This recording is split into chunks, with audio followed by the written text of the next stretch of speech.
பவ, பித்ரு தேவோ பவ, ஆச்சாரிய தேவோ பவ, அதிதி தேவோ பவ. நான் உங்கள் ஸ்ரீனிவாசன், அருணாச்சலம். ஜாதக கட்டம் என்றால் என்ன? பலரும் அதை வெறும் சதுரம் அல்லது வைர வடிவத்தில் வரையப்பட்ட ஒரு கட்டமாகத்தான் நினைக்கிறார்கள்.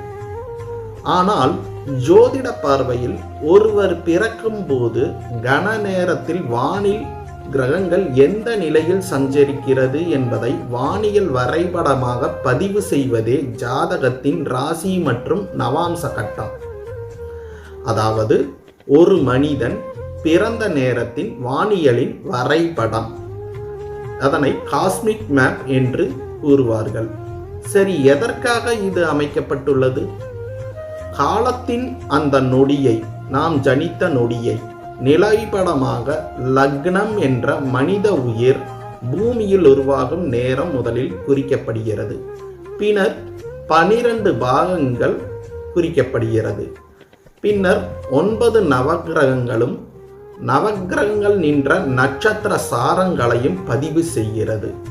அந்த நேரத்தில் மனித ஆன்மா இந்த பிறவியில் எந்த கர்ம அனுபவங்களை எதிர்கொள்ள வருகிறது என்பதை புரிந்து கொள்வதற்காகவே ஜனன ஜாதகம் எழுதப்படுகிறது. நமது ஜனன ஜாதகம் என்பது எதிர்காலத்தை கட்டாயப்படுத்தும் விதி புத்தகம் அல்ல, ஆன்மா எடுத்துக்கொண்ட கர்மத்தின் வரைபடம், அதாவது ரூட் மேப் ஆஃப் கர்மா. மனிதன் பிறந்த கணத்தில் காலபுருஷன் பதித்த கர்ம முத்திரை தான் நமது ஜனன ஜாதக ராசி மற்றும் நவாம்ச கட்ட பதிவு. இந்த காணொளி உங்களுக்கு பயனுள்ளதாக இருந்தால் உங்கள் கருத்துக்களை கமெண்டில் பதிவு செய்து எமது வலையொலி சேனலுக்கு லைக் மற்றும் சப்ஸ்கிரைப் செய்யவும். மீண்டும் அடுத்த காணொளியில். நன்றி.